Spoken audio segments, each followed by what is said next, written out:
Leon ഡെവിലിജോ. ഞാൻ saint Andrews LP school കല്ലിക്കാട് 3 പഠിക്കുന്നു.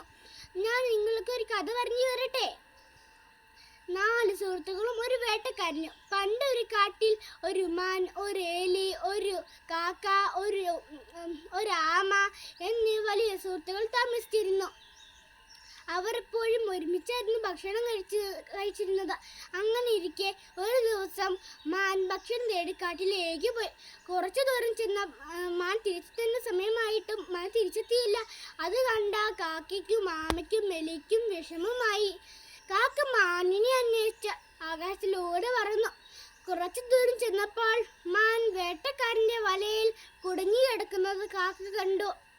കാക്ക വേഗം തിരികെ വന്ന് ഈ വിവരം എലിയോടും ആമയോടും പറഞ്ഞു. അവർ മൂവരും വേഗം മാനിന്റെ അടുത്തെത്തി. മാൻ വിഷമിച്ചിരിക്കുകയായിരുന്നു.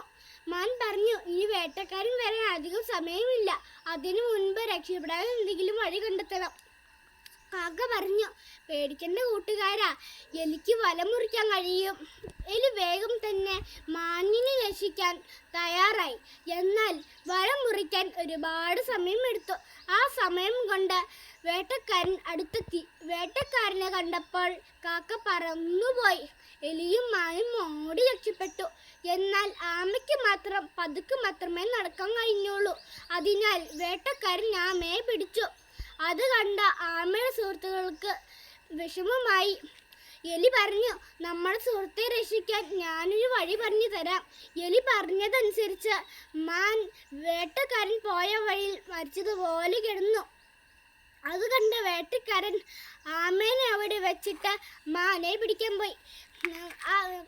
ആ തക്കം നോക്കി എലി വേട്ടക്കാരൻ്റെ കണ്ണിൽ പെടാതെ ആമേനെ അടുത്തെത്തി. വേട്ടക്കാരൻ മാനിന്റെ അടുത്ത് ചെന്നപ്പോൾ മാൻ എഴുന്നേറ്റോടിപ്പോയി. ആ സമയം കൊണ്ട് എലി ആമയെ രക്ഷിച്ചു. അത് കഴിഞ്ഞ് അവർ സന്തോഷത്തോടെ ജീവിച്ചു. കൂട്ടുകാരെ, ഈ കഥയിൽ നിന്ന് കിട്ടുന്ന ഗുണപാഠം എന്താണെന്നറിയാവോ? ഒരുമിച്ച് പ്രവർത്തിച്ചാൽ എന്നും നേടാം. Thank you.